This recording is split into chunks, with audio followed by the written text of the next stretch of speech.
Hello and welcome back to Chatterbox English. I'm Elena. And I'm Pavel. Today, we're approaching one of the most crucial professional conversations you can have, negotiating your salary and benefits in English. It's about knowing your worth and communicating it effectively. Absolutely. This dialogue isn't about being aggressive, it's about being prepared and collaborative. So, Pavel, imagine you've aced the interviews and received a job offer. The role is great, but the initial salary number is a bit lower than you hoped. How do you begin? First, I should thank them for the offer and show enthusiasm, but then I need to express that I was hoping for a more competitive package. It's a delicate balance. Perfect approach. Start positive. You could say, "Thank you so much for the offer. I'm truly excited about the opportunity to join the team and contribute to project name. After carefully reviewing the compensation package, I was hoping we could discuss the base salary." That's formal and clear. What if they ask, what were you expecting? I've heard you should never name the first number. It's a classic tactic. If you can, redirect with research. Say, "Based on my research on platforms like Glassdoor for this role in City, with my X years of experience, the market range seems to be between number A and number B. Given my specific expertise in skill, I believe a figure closer to your target number would be more aligned." This anchors the conversation in data, not just desire. And if they can't move on the base salary, the budget might be fixed. This is where you negotiate the entire package. Pivot to other benefits. You can say, "I understand there may be constraints on the base salary. Could we explore other areas of the compensation package, such as the annual performance bonus, additional vacation days, or professional development budget? Or is there flexibility on remote work days or a signing bonus?" So the strategy is aim for the salary first, but have a list of other valuable items ready. How do I talk about things like health insurance or pension? For standard benefits, you ask clarifying questions like, "Could you tell me more about the health insurance plan?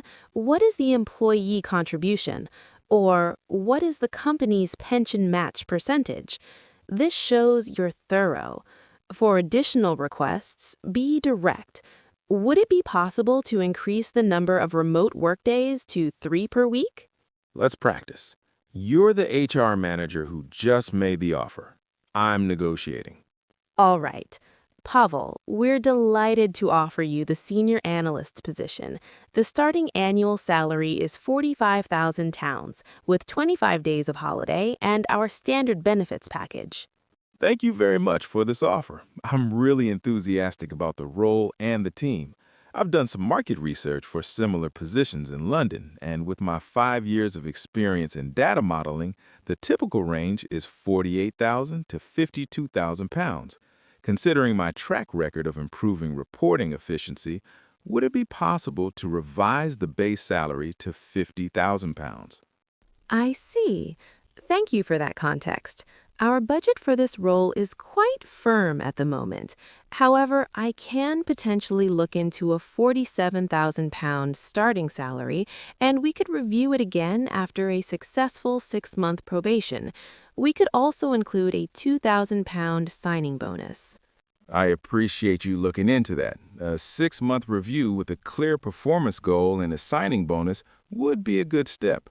Additionally, could we discuss the possibility of a budget for an annual professional conference? It's important for my continued development in this field. Excellent. You stood your ground with data, listened to their counter, and pivoted to another benefit, the conference budget. You're negotiating the whole package. How does the conversation end? Once you reach an agreement, you get it in writing. Say, "Thank you, this sounds like a good agreement. Could I please receive the updated offer letter reflecting these changes?" If you need time, say, "Thank you for working on this with me. I'd like to take the weekend to review the final details with my family. Is it okay if I get back to you on Monday? And if the final offer still isn't right and I have to decline? Be professional and gracious. Thank you again for your time and for revising the offer.